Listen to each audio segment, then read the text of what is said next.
Yes, that's right. Rockstar's epic Western adventure snagged our top spot this year, and after having spent a lot of time playing it, we're still in love with the things the game does right and still so-so on all the little things that annoyed us.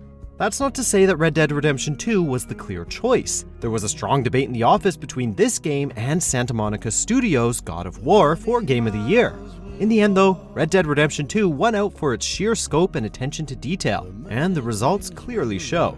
There's been a lot of talk about how Red Dead 2 has moved open world gaming forward in recent weeks, so let's take a look at all the ways it succeeds, where it stumbles, and why it's our game of the year. Just a heads up, this video is spoiler free. Quite a day. Let's hope so. 2018 has been an absolute roller coaster of a year. Click the link below to find our best and worst of 2018 videos for a look back at all the awesome and crazy things that happened.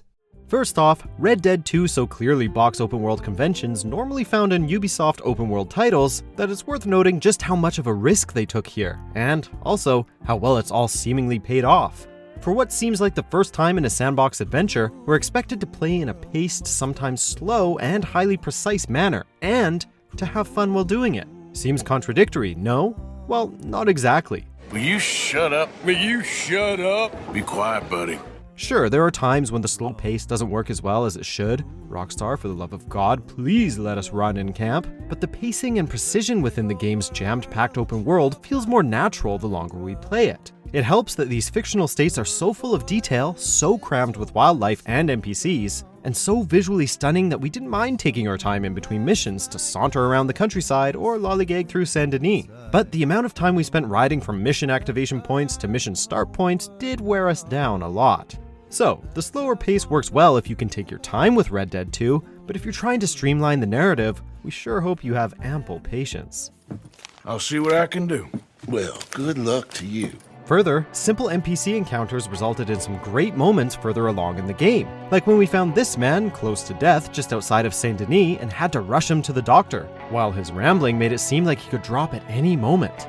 Situations like this make the open world feel much more lived in than other sandbox titles. Also, there's no shortage of things to do in this open world. Hunt for game or treasure, fish, play poker, get a haircut. There's a lot here that will keep players going for a long time. We haven't even mentioned online play. I just want them to finish the game! Why can't we all just get along? Another aspect that makes the world of Red Dead 2 feel alive is its totally different ecosystems and environments. Ride on into the swampy Lemoyne from the lush New Hanover and it's clear that things are not the same. From its vastly different wildlife to its enemies and gangs and especially its scenery. It's like entering another world.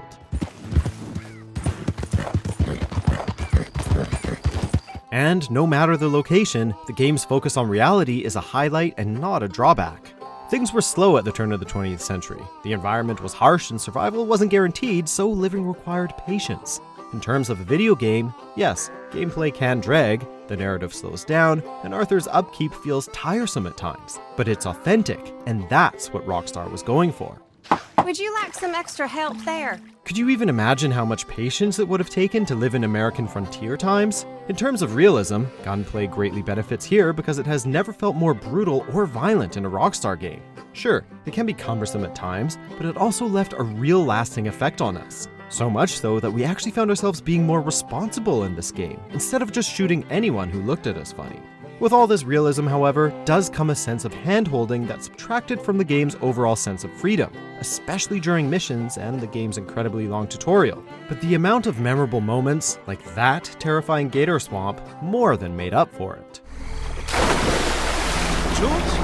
This brings us to the characters and story backing the open world and realistic gameplay, both of which are an absolute highlight here. The Dutch Vanderland gang is more like a family and less like a gang, especially when strolling around the camp and engaging in conversations with everyone. Simple hellos and questions feel meaningful and rarely result in the same answer. And at certain points throughout the game, certain characters at camp will come to Arthur to reveal interesting tips worth looking into. Well, I'm not exactly sure. Something about the doctor's office. There's something funny going on there. In terms of story, the tale of aging outlaws forced to come to grips with civilization is well told and very cinematic, right down to its great direction and cinematography. And we're not spoiling anything when we say that Dutch and Arthur are two of the most fleshed out characters we've seen in some time. The story isn't perfect, of course, as the old "one more score" cliche grows tiresome, seeing as it keeps the story going for longer than it should have. And with everything to do in this game, the narrative can get lost in the game's vast open world. But overall, Red Dead 2's story and characters are its shining high point for us. They want us, Arthur. They want us. And they are going to have us. And this brings us to the most obvious way in which Rockstar's latest is our game of the year. It's just so damn pretty to look at. We won't spend much time here, as it's clear to anyone who's seen the game in motion, but the near-perfect lighting, detailed facial animations, and incredible weather systems are a joy to watch, and the level of detail found in environments is staggering. It looks best on a PS4 Pro, but it still looks great on a base PS4, though frame rate issues and pop-in are more frequent. There are lots of little bugs and glitches, but that's par for the course with these huge open-world games, and the first Red Dead Redemption was full of them as well, and we didn't mind. We run the liquor around here. Stay the hell out of our business.